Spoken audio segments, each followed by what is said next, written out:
হাম পরিস্থিতির বিস্তারিত জানাতে সিলেট থেকে আমাদের সাথে যুক্ত আছেন নাজাদ আহমেদ পুরকায়েত। তো নাজাদ, সিলেটে হাসপাতালগুলোর কি চিত্র দেখতে পাচ্ছেন? উপসর্গ নিয়ে কত শিশু ভর্তি হয়েছে? সিলেটের কথা যদি বলি, সিলেটে হামের উপসর্গে আক্রান্ত শিশুর সংখ্যা এবং মৃত্যুর সংখ্যা কিছুটা কমতে শুরু করেছে।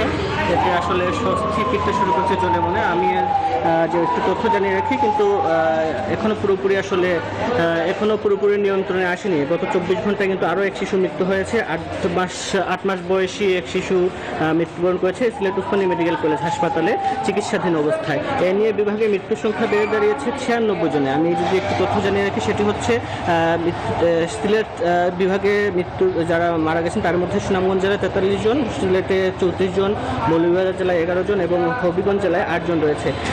হাসপাতাল কর্তৃপক্ষ এবং স্বাস্থ্য অধিদপ্তরের তথ্য অনুযায়ী এখন পর্যন্ত বিভাগের বিভিন্ন হাসপাতালে 266 জন রোগী আসলে ভর্তি রয়েছেন।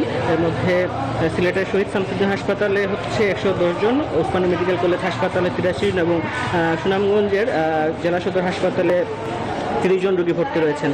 আমরা কথা বলার চেষ্টা করেছিলাম আসলে স্বাস্থ্য অধিদপ্তরের কর্মকর্তাদের সাথে। তারা যেমনটি বলেছেন, এখনও যারা ভর্তি হচ্ছেন উপসর্গ নিয়ে তাদের মধ্যে 95% আসলে টিকা আওতায় আসেনি, যার ফলে কিন্তু তারা আক্রান্ত হচ্ছেন। এবং তারা যেটা বলছেন, তারা কিন্তু চিহ্নিত করছেন যারা টিকা আওতায় আসেনি এবং তাদের টিকার আওতায় আনার চেষ্টা করা হচ্ছে এবং খুব শীঘ্রই তারা মনে করছেন এই হামের প্রকোপ কমতে শুরু করবে। সেগুলি এই ছিল আমার কাছে সিলেট থেকে সর্বশেষ খবর। ধন্যবাদ আপনাকে। সিলেট থেকে হামের পরিস্থিতি নিয়ে জানাচ্ছিলেন সহকর্মী নাজাদ আহমেদ পুরকায়েত।